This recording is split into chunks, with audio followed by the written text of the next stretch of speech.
नमस्कार दोस्तों, आज की वीडियो में डिस्कस हम लोग करेंगे यूजीसी नेट का जो आपका यूनिट 1 है उसके कुछ इंपॉर्टेंट क्वेश्चंस के बारे में। तो दोस्तों, जैसा कि आप लोग जानते हो, आज जो मैं ये वीडियो रिकॉर्ड कर रहा हूँ इससे एक महीने बाद आपका यूजीसी नेट का जून 2024 की परीक्षा आने वाली है। तो दोस्तों, उस एग्ज़ाम को देखते हुए मुझे लगा कि आप लोगों के लिए मुझे यूजीसी नेट का भी कंटेंट लाना चाहिए और उसी बेसिस पर मैं आज आपके साथ यूनिट 1 डिस्कस कर रहा हूँ। तो दोस्तों, चलिए टाइम को वेस्ट ना किए हुए डिस्कस करते हैं कुछ इंपॉर्टेंट क्वेश्चंस यूनिट 1 के, जिसका नाम है पॉलिटिकल थ्योरी। दोस्तों, ये वीडियो इंग्लिश मीडियम में है, लेकिन ऐसा नहीं है कि हिंदी मीडियम वाले इसको नहीं देख सकते, क्योंकि मैं आपको ये समझा रहा हूँ बाइलिंगुअल रहेगा। फिर भी आप यदि चाहेंगे कि टोटली क्वेश्चंस आपको हिंदी में मिले तो आप सिंपल कमेंट कर दीजिएगा इस वीडियो के नीचे, मैं आपके लिए हिंदी मीडियम का ही वीडियो लेकर आ जाऊँगा। तो दोस्तों, चलते हैं स्क्रीन पर, देखते हैं फर्स्ट क्वेश्चन। दोस्तों, लिखा हुआ है first question, which of the following is not a feature of Marxism. Marxism का इनमें से कौन सा फीचर नहीं है? तो मैंने आप लोगों की सुविधा के लिए यहाँ पर आंसर ऑलरेडी टिक कर दिया है। आंसर है दोस्तों general will. General will Marxism का फीचर नहीं है। चलिए डिस्कस करते हैं इन आंसर्स को कि क्या जनरल विल है और बेसिकली क्यों नहीं है फीचर मार्क्सिज्म का। तो देखिए, मार्क्सिज्म एक विचार है, जैसा कि आप लोग जानते हो, जिसको दिया हुआ है किसने? हमारे कार्ल मार्क्स भैया ने।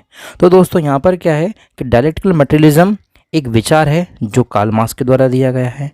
रिलेशन और प्रोडक्शन, ये भी एक आइडिया है जो कार्ल मार्क्स के द्वारा दिया गया है। तो ऑब्वियसली साथ ही ऑप्शन आपका क्या बचेगा? ऑप्शन बचेगा आपका जनरल बिल, इसलिए जनरल बिल हमारा आंसर होगा। अब आप कहेंगे जनरल बिल किसने दिया हुआ है? तो जनरल बिल दोस्तों आइडिया है 17वीं सेंचुरी के एक विचारक का, जिसका नाम है रूसो, जे रूसो। तो दोस्तों, ये था हमारा फर्स्ट क्वेश्चन। आई होप आपको क्लियर हो गया होगा। बात करते हैं सेकंड क्वेश्चन की।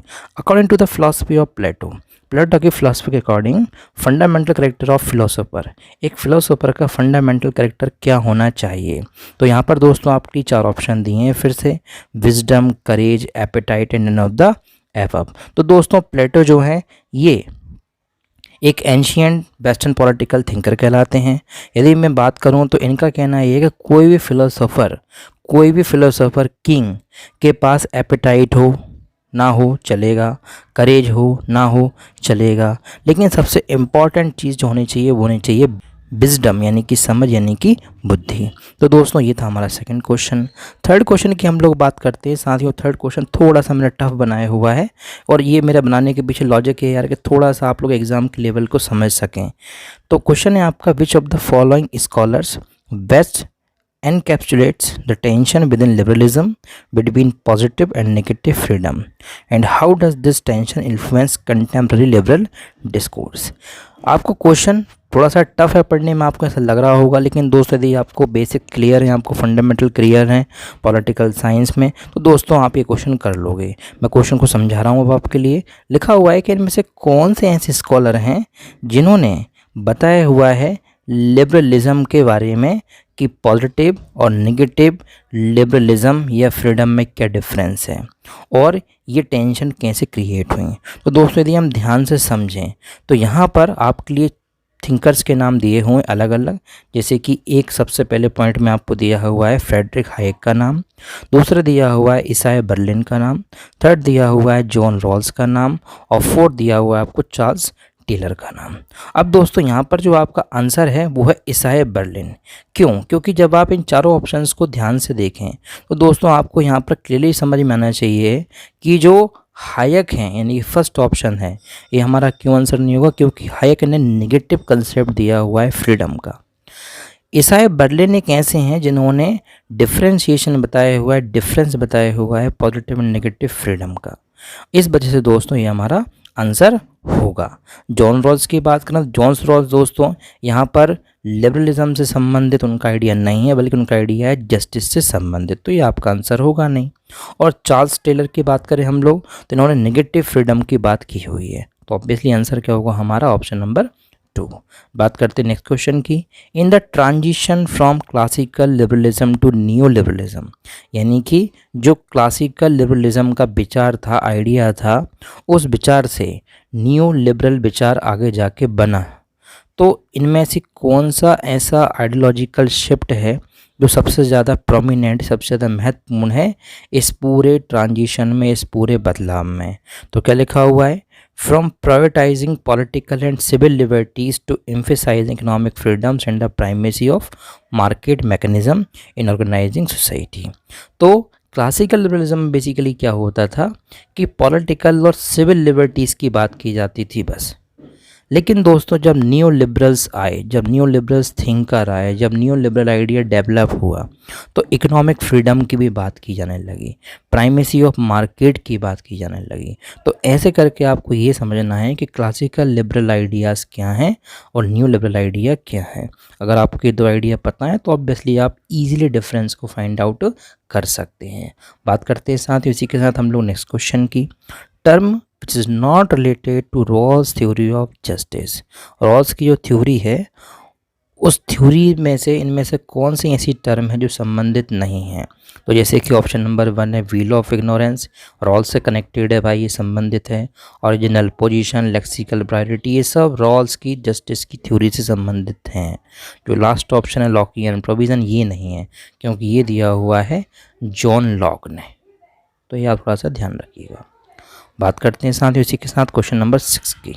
दोस्तों क्वेश्चन नंबर 6 आपसे बोल रहा है अमंग द फॉलोइंग, इनमें से कौन सा रिलेटेड नहीं है traditional perspective of political theory से।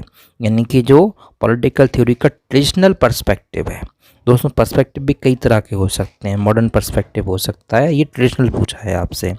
तो इंस्टीट्यूशनलिज्म, लीगल फॉर्मलिज्म, हिस्टोरिसिज्म। तो दोस्तों ये तीनों जो ऑप्शन आपको दिए हैं 1, 2 एंड 4, ये आपके traditional perspective of political theory से संबंधित हैं। जो नहीं है वो है आपका लिंग्विस्टिक फिलोसफी, क्योंकि दोस्तों ये बाद में डेवलप हुआ। नेक्स्ट क्वेश्चन है साथ ही हमारा, which of the following thinker are related to the textual approach to political theory. जो टेक्सचुअल अप्रोच है पॉलिटिकल थ्योरी की, इनमें से कौन सा थिंकर संबंधित है। और दोस्तों ये क्वेश्चन मैंने आपके लिए इस तरह से डिज़ाइन किया, आप देख सकते हैं स्क्रीन पर। तो दोस्तों यहाँ पर आपके जॉन प्लेमिनिस, एंड्रयू हैकर और क्वेंटिन स्किनर।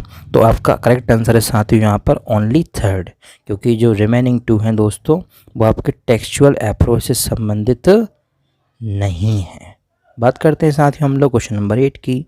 हु सेड, किसने कहा, political party is a group of person who bye there joint efforts promote national interest over political lands by mutual consent. तो दोस्तों स्टेटमेंट बेस्ड क्वेश्चन बहुत ज़्यादा आ रहा है UGC net के एग्जाम्स में। तो दोस्तों आपको पता होना चाहिए कि पॉलिटिकल पार्टी ग्रुप्स है पर्सन्स का जो जॉइंट एफर्ट्स के थ्रू नेशनल इंटरेस्ट को प्रमोट करते हैं और अपने पॉलिटिकल एंड्स को अचीव करते हैं। तो स्टेटमेंट है दोस्तों एडमंड बर्ग का। बात करते हैं साथ ही इसी के साथ नेक्स्ट क्वेश्चन की। Who among the following advocated that the central idea of political science is power. ये भी एक स्टेटमेंट बेस्ड क्वेश्चन है कि किसने कहा कि central idea of political science is power. Political science का सेंट्रल आइडिया शक्ति है, पावर है। तो दोस्तों ये विचार है मैक्स वेबर का। नेक्स्ट क्वेश्चन है दोस्तों हमारा, डेमोक्रेटिक सोशलिज्म एम्स एट। जो डेमोक्रेटिक सोशलिज्म होता है उसका क्या विचार है। तो दोस्तों सोशलिज्म भी कई तरह के हो सकते हैं, एवोल्यूशनरी सोशलिज्म हो सकता है, डेमोक्रेटिक सोशलिज्म हो सकता है, इसके अलावा क्लासिकल हो सकता है। तो दोस्तों डेमोक्रेटिक आपसे बोलता है कि bringing about socialism through democratic means, democratic साधनों का प्रयोग करते हुए सोशलिज्म के आइडिया को अपनाना, जो कि इंडिया में हुआ है। तो दोस्तों नो डाउट हमारा जो इंडियन कॉन्स्टिट्यूशन है ये भी मिक्सअप है। हमारे जो देश में पॉलिटिकल सिस्टम काम कर सकता है ये भी मिक्सअप है।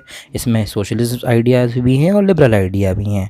तो दोस्तों हमारे यहाँ सोशलिज्म है ये चाइना नॉर्थ कोरिया के सोशलिज्म से बहुत डिफरेंट है। क्यों? क्योंकि हमारे यहाँ सोशलिज्म डेमोक्रेटिक तरीके से अचीव किया हुआ है। तो दोस्तों आई होप आपको इस वीडियो के थ्रू, इस शॉर्ट वीडियो के थ्रू ये 10 क्वेश्चन अच्छे समझ में आए होंगे, आंसर्स आपको समझ में आए होंगे।